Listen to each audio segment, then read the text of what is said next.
Yeah. Hi, everyone. We have with us PS Rohit. He is basically a chartered accountant and now has converted IIM Ahmedabad. So this is the third attempt of CAT. So first attempt he scored a 89 percentile. Second attempt he scored a 91 percentile. And in this attempt he scored a 99.22 percentile. He got calls from Ahmedabad, Lucknow, Kozhikode and all the other IIMs which are there. So we didn't get call from B, C and I. From the top three, having got only a single Ahmedabad call, he's managed to convert it. He's managed to convert all his calls which he had, and it is amazing. So today we will focus on his preparation for written examination and what did he do for the same. So hi Rohit. So how are you feeling about it? Hi, sir. Cracking, yeah. Honestly, my first response was that of relief that after having given it three times, so I'm just relieved that whatever effort I've put in, it's sort of come to fruition. So yeah, so that's pretty much it. And now I'm sort of looking forward to joining A, going back to college for the first time actually. So did you believe that you would get into AIM after first two failures? What went into your mind when you went about going for your third attempt? And did you think you would make it to a top college? So I took it step by step. So then I realized that I need to get an X amount of score in order to get a call from IIM A. And I was pretty committed to the effort that I was going to put in. So I realized that if I put in the effort that was required, I would believe that I could get through at least a call from IIM Ahmedabad. And then maybe I left it to later to think about whether I sort of convert it or not. So what did you do different? I mean, you got 89 to 91. That was not a big jump. Yeah. So why didn't you jump in a second attempt? And what did you do different in your third attempt that helped you to jump? Okay, so basically 89 was more like testing the water. So I had like around 40-50 hours of prep and I sort of went for it, and that's the percentile I got. The second time around, actually I put in quite a bit of effort, at least in terms of hours. Similar to what I did this time. So the way that I did it differently, I'll go through it subject wise. I think that will Yeah, make perfect. sense. So in terms of when it came to verbal ability, earlier attempts, what I used to do was I used to read the RCs. I used to read the RCs and solve these RCs. What used to happen was if I got a question wrong, then I used to look at the answer and then I used to know how to solve that particular RC, but I didn't quite gain the perspective on how it needs to be done. So this time around, I didn't do a single RC other than the ones that I did in the mocks. So all I did was I used to read a lot of articles. So from all the sort of, everything under the sun, right from geopolitical, economics and psychological articles and things like that. So that sort of broadened my horizon. And then once you start reading more, you sort of figure out the nuances of the subject. You sort of preempt what the author is trying to say. And unlike DI and LR, where you sort of reach the conclusion of an answer, in English, I figured that the answer needs to start feeling right. So the more I sort of read, the more answers started feeling right, and they were actually right. So that's pretty much how I could improve my scores. One other thing was, I think in the prior attempt, I used to sort of put a lot of effort in my para jumbles. So I think ma'am sort of gave an insight into saying that you consider para jumbles as bonus marks. So when that sort of kicked in, so then I sort of I had a lot of time to prepare for something else, and second, there wasn't much to gain anyway. So that was like a good view. Good. So that was with verbal. So So now with next. Quant, yeah. yeah. Quant or DLR, whichever way you want to start. So now with DILR was the place where I didn't make as much progress I wanted to. But the sort of things that I did change was one, stop solving sums that I was good at. So one was that I was really good at matrix sums, but then I figured that the incremental gains that you sort of make is it's minimal. So I figured that I'll start solving new other varieties of sums, which actually I sort of did not like. So that's how I went about it. And second was to get rid of the preconceived notions. Earlier, if there was a certain set of sum, then I would think, okay, this is not my type of sum and things like that in the earlier attempts. But this time around, I sort of had an open mind with every question and I sort of went about with their difficulty levels. So that really helped me sort of at least improve my scores and DILR to that extent. So with quants, what I did differently was earlier, the moment the quants section used to come on, I used to have a pen and paper in my hand. I used to start solving it. But this time around, I ensured that I did not have a pen or paper. I used to keep them like a couple of feet away. That sort of forced me to think through the answers mentally, whether it was through substitution, find some logic to it, some innovative methods and such. And more often than not, they were quicker than the ones that I would if I had to put pen to paper. So that's pretty much how I mean, it took me a while to sort of get used to that, but that's eventually where I made most of my marks compared to my previous. So that's broadly how I started. So, okay, when you started using this without pen and paper, did you find it difficult in the start? And were you in any point of time thought that, oh, this will not work and I will give it up?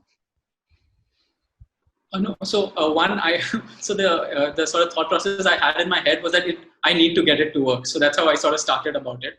And of course, when I used to solve, I used to be decent at it. But the moment I had a pen and a paper close to me, my instinct was to go to the pen and paper. That's what was sort of hampering my ability to think mentally. So what I did was I used to completely keep the pen and paper aside. So if I were to solve points, then I used to solve it in a bus where there's no potential for me to have a pen or a paper. So that's how I built it up over time, and eventually I sort of struck the right balance between when I needed a pen and paper and when I could do it mentally. So, what do you think works more, solving mocks or getting into a lot of practice sums? So initially, I think solving more sums and practice helps because with mock you have the timer going down, and with the timer going down, you don't have. You're under a bit of pressure, and you can't really come up with innovative or new methods to solve them when you're under that. So I think it helps to sort of practice sums without the time being a concern, and eventually you sort of graduate into mocks, and that's how. And then you simultaneously keep practice alive too. So that's how I did it. So initially I used to focus on practice, and then sort of moved on to mocks, and then in between I used to still practice my solving sums separately as well. Although I'll admit I didn't give as many mocks I'd like to write, so that's probably one place of improvement I could have made. Okay, so would you want to write it again? So not that keen. How many mocks did you write approximately? So I wrote around 10-12 mocks. So that's all I wrote. So that's where, with each mock I actually saw a jump in my scores, no doubt. But then I wrote sort of only 10 or 12 mocks. Not that I didn't study the rest of them. The rest of the time I was actually practicing sums rather than giving mocks. So that seemed to sort of felt like progress to me. So that's what I focus on. But in hindsight, I could have probably solved like 7-8 mocks more. But if you look at all the blogs and everything that says that you should write a lot of mocks. People even say write 50, 60 mocks, etc. So don't you think that 10, 12 mocks, when you wrote only 10, 12 mocks, didn't you feel that your preparation was inadequate? So I did. I used to give sectional tests for Quant. So that sort of was sort of like mock, where I was still under time pressure, and I still was testing whether I could perform under it or not. But the purpose of a mock is to sort of finalize on a strategy, and that was something. Luckily, unfortunately, it's just something that I could fix on within the 10 mocks. I figured how to go about verbal or DILR or Quant. So I didn't really see the purpose to give too many more mocks. So maybe 50, 60 is too high a number. Okay. And so you're working. So how did you balance with your work? A lot of people come back to me and saying that it's very difficult to balance with work and studies. So how did you manage it? How did you manage the time to study along with your work? There were two parts to it. So one, I used to travel for 4 hours a day. So I used to sit in a bus and I used to be traveling. At that point in time, you might as well sort of sit and do something productive about it. So that's how it started. So that's how my quants and that's how my ability to solve mentally also sort of helped. So that's how I used to go about it. And then by reading articles, eventually I started being keen about reading articles. I really used to sort of look forward to reading articles. So whenever I used to get some time off in between work, or maybe I had 10 minutes of break somewhere, then I used to go back and read a couple of articles again. So that's sort of how I manage my time. And then I used to stay back after work as well, so that, so what used to happen is if I left for home, by the time I got home, I was already tired and I didn't have the mental space to sort of think and come up with stuff. So that's why I used to stay back after work, do a couple of hours of, or an hour and a half of studies, and then head back home. So that's all. The fact, just trying to understand your whole psyche. You're given CAT 2 times, and then you are also working, and then you came and joined us for a full-time classroom course. So don't you think all this time, a lot of time was just utilized in a lot of things apart from CAT? So what made you join a class at that time? So the reason I wanted to, I figured when I so 89 percentile to a 91. It's hardly a jump. So and the hours that I put in was quite a bit. So then I figured that there's something that was wrong in the way that I was approaching the whole exam part of it, and maybe I was too traditional in terms of how I used to give my exams earlier, and that's sort of how I replicated in CAT as well. So that's why I figured that maybe there's something different to it. So that's why I figured that I'd have to take some guidance on what really lacked between me and getting a high score. What kept you motivated throughout your preparation? So it's a long time. It's almost 2.5, 3 years of preparation that you're given for CAT, which is like big time. So what kept you motivated saying that I have to write the CAT? So the second time I got around whatever score that I did, I had my mark sheets and I figured I'm not getting anywhere. So then so the very next day I sort of got myself committed that this time I'm really going to make it through. So I was really committed. So that sort of ensured that I wasn't demotivated enough. I wasn't demotivated often. So that sort of set the tone. Secondly, when you're giving the CAT for the third time, you don't have too much room for demotivation either. So that's how it worked. So, but it's easier said than done, of course. I used to get frustrated when my scores used to stagnate, or let's say there was still a big gap between where I was and where I wanted to be. So at that point, I figured I was saturated. So what I used to do every time I used to feel that, I used to take a couple of days off. So, but more often than not, by the end of the first half of the day, I used to get back to, slowly I used to already be back into reading articles without, even knowing that I was doing it. By the end of the first day or into the second day, I was already back into sort of solving sums and little things like that. So I figured it's more like, taking a break whenever, you sort of feel a little like there's not going anywhere. Okay. So what helped you crack the examination? It sounds repetitive, but again, like I just want to know like what helped you crack the exam. If there's anything, one thing that you can put forward to. Hard work, dedication, So your what helped? regularity or anything.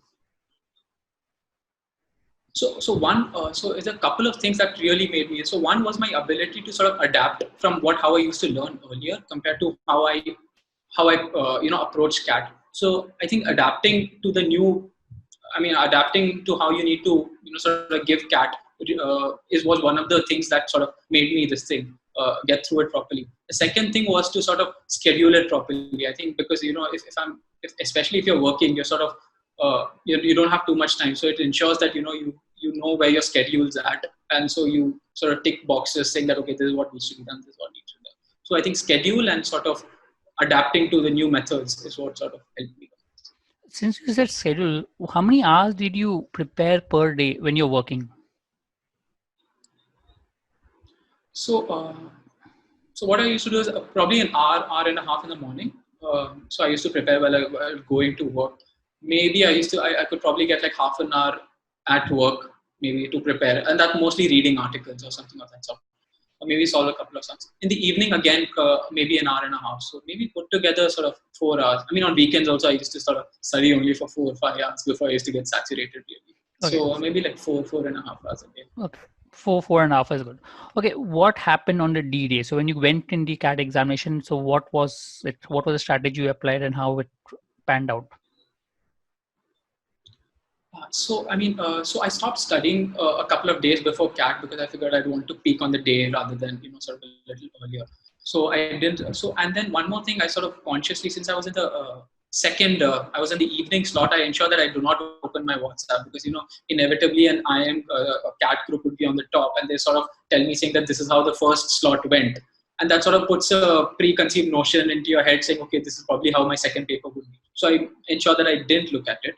So, and then I sort of went into this thing and CAT prep. So I think the verbal section went as I sort of planned it for it to go.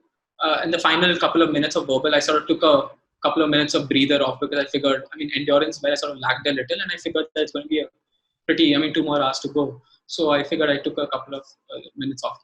What was really challenging was actually DILR. So I started off with DILR. I did one set. And then I went from set 2 to set 8, and I couldn't figure a single set on what set I need to do. So then what I did was I took a minute. I took a minute's break to sort of get my act together. And then I sort of again reapproach. Then I figured that the 4 sums that I solved, there was one wrong in that too. So I sort of corrected that and then solved 3 more sums. And then again, then again sort of got a little jittery about it. So, and then I figured that, Akshay, the worst already happened. You don't want the exam to go this way. It's already happened. And then when I sort of thought that, you start really performing better because, you figure that, what the hell, and you sort of just perform again. So that's how really helped. And so that somehow I managed to get through my, DILR. Surprisingly, that not doing good in DILR did not affect my quants. So, at the get-go, you sort of start getting a couple of sums right, and then you sort of get into the groove. So that really how it, and then, it sort of panned almost okay. Maybe 1 or 2 sums, I sort of took it on myself and I spent a little more time than I would have wanted to. But more than that, it sort of went decently well, the third section. So that's pretty much how my CAT. So you solved the first set in DILR and then you went through all the 8 sets and then you realized also that first set is wrong. How much time had already passed by the time you finished all the 8 sets? So by the time I sort of went to the 8th set, got to the 8th set and figured I couldn't solve that either. I think like around 13 minutes had passed, maybe like somewhere around 12, 13, 14 minutes had already passed. That's when I decided to take a minute.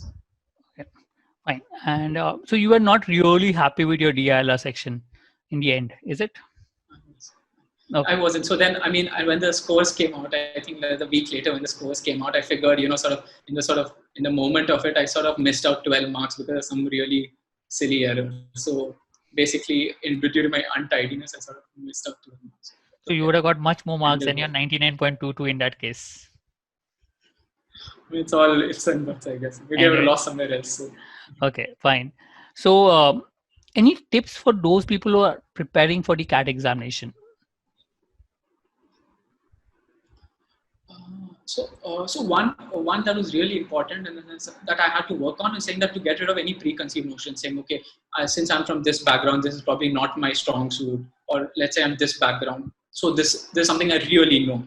So that sort of harms too, because there's countless times when there have been let's say some interests and stuff where I've been stumbled like big time. So I think it best helps to not have any preconceived notions about anything. So you go out with a fresh mind. So that's one that really helped. Second is that CAT is like one of those few exams where you sort of don't have to stick to any methods and processes and steps and such. So I think it makes more sense to sort of utilize that to come up with some new steps, something that's totally out of the box, something that's innovative. So I think it best helps if you utilize it fully.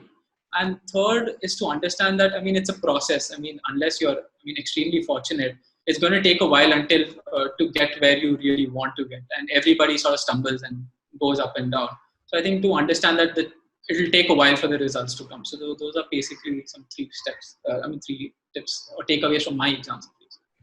Okay, so taking in what you said, this is a proper normal conceived notion that a person from a non-engineering background normally not good at mathematics. And I believe in the first 2 attempts also, you were stumbled with mathematics to some extent. So what advice would you give to maybe non-engineers in terms of mathematics? How should they go about preparing for mathematics? Considering your experience of, feeling that hardship in mathematics, what would you advise them? So one is to sort of get rid of saying that, get rid of that sort of roadblock saying that, okay, I'm not good at it. So, when you say that you're not good at it, you sort of end up being not good at it. So sort of get rid of that notion first and slowly set it in. So get the basics right. It's a little slower probably, but you will at least have your basics right.